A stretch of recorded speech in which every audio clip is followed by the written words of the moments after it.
ليش بندورتي الجميلة ما أكلت فطورها للحين؟ مامي أنا مو عاجبني بيتنا الجديد. ها؟ وليش مو عاجبك بيتنا؟ تبيني أغير لك أثاث غرفتك بالكامل يا بندورتي؟ أغير لك السرير والدواليب وتختارين كل حاجة على ذوقك. لا يا مامي، انتي ما فهمتي علي. أنا أبى قصر راس الطماطم. إيش؟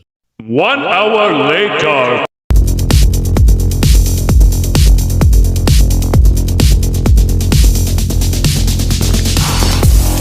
أميرتي الجميلة راس الطماطم، انتهى وقت الرياضة وحان وقت البوديكير والمونيكير. صحيح، موعدها اليوم. ماما، ايش رايك يا ماما نأجل البوديكير لبكرة ونروح اليوم الصالون ونعمل عناية مكثفة لشعورنا؟ طيب نأجله. عارفة يا نسايم، حتى أنا حاسة إني محتاجة أروح كمان عيادة، حابة أعمل نظارة لبشرتي. حتى أنا يا ماما بشرتي ذابلة مع الامتحانات، كمان أنا رح أعمل مثلك نظارة. سرفاتي، كلمي السواق يستعد، لأن أنا وماما حنغير ملابسنا ونخرج على الصالون. حاضر آنستي.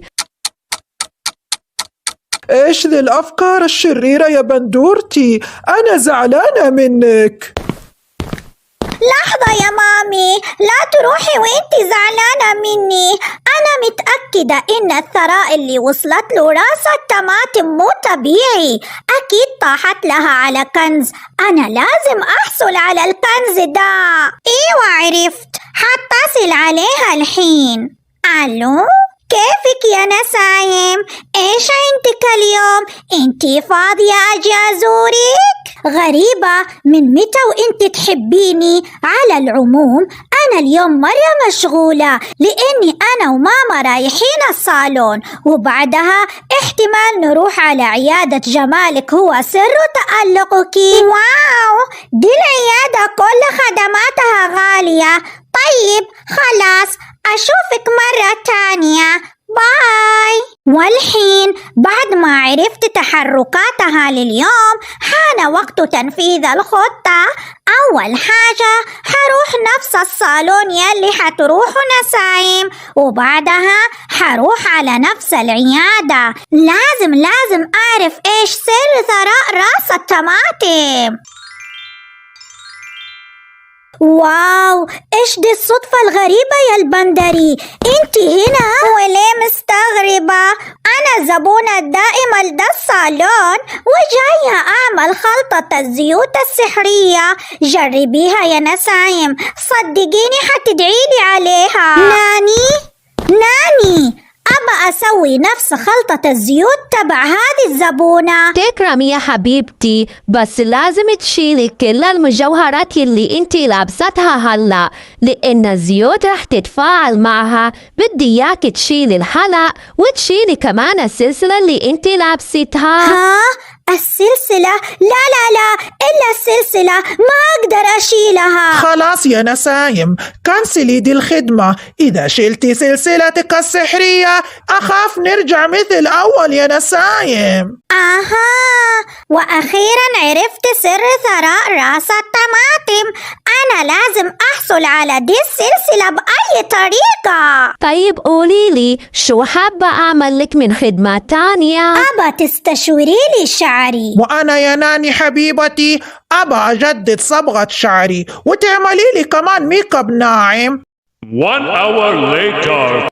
بنات، باقي 3 أيام على رحلة المالديف اللي وعدتنا فيها قبل فوزية، لكن الرحلة برسوم، وأعتقد نسايم نست تدفع رسوم الرحلة. طيب اتصلي عليها وفكريها بالرسوم يا وعد. لا، أحس إحراج، ما أقدر أقول لها ادفعي علينا رسوم الرحلة يا نسايم. إذا أنت محرجة منها يا وعد، أنا حتصل عليها وأقول لها يا نسايم نسيتي تدفعي رسوم الرحلة عنك وعن صحباتك. والحين صار وقت تنفيذ الخطة. حفصل الكهرباء عليهم وأسرق سلسلة نسايم. وي مين طفى الكهرباء علينا؟ بسرعة يا ناني، شعري احترق. ويش ذا؟ مين طفى النور؟ ما قاعدة أشوف حاجة. اتركي ماما، ساعديني، في شخص قاعد يحاول يسرق سلسلتي السحرية. اتركي. نسوم حبيبي، ماني قادرة أتحرك، ماني شايفة ولا حاجة. اتركي السلسلة يا هيلاقية، هاتي. ها؟ إيش قالت؟ قالت هيلاقية؟ ده كان صوت البندري، معناته البندري هي اللي سرقت سلسلتي السحرية. كيف كده؟ سرقة جوة صالون محترم؟ لا لا لا، أنا لازم أتصل على الشرطة الحين. انتوا أكيد متفقين عليا وعلى بنتي، انتوا أكيد متفقين تسرقوا سلسلة بنتي السحرية. ألو، إيوة يا رهاف. نسايم، ليش صوتك متغير كده؟ لا يكون صاير معاكي حاجة. بنات، أنا في ورطة كبيرة، سلسلتي انسرقت، ويلي سرقتها البندري بنت المديرة. بليز بليز يا بنات ساعدوني. لا تخافي يا نسايم، إحنا الحين رايحين نردلك سلسلتك. 1 hour later. يا مسكينة يا نسايم، سلسلتك السحرية صارت معايا، وفي نفس الوقت ما تعرفين مين اللي سرقها منك. والحين حان وقت إني أطلب كل أمنياتي من هذه السلسلة. يا سلسلتي السحرية، أبا أكبر بوكيه ورد الحين. 3 2 1. واو، مرة تجنن. وأخيرا لقيناكي يا حرامية، هاتي السلسلة. انتوا هنا كيف دخلتوا غرفتي بدون استئذان؟ أنا اللي سمحت لهم يدخلوا يا البندري.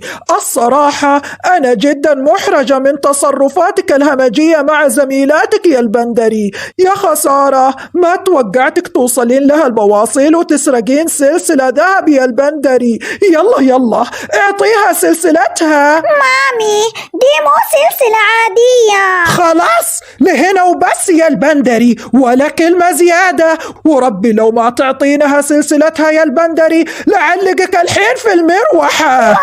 مامي. مامي ليش كده يا مامي؟ خلاص خذي سلسلتك يا نسايم. مامي. 1 hour later. شكرا يا بنات، لولا الله ثم مساعدتكم كان ما قدرت استرد سلسلتي.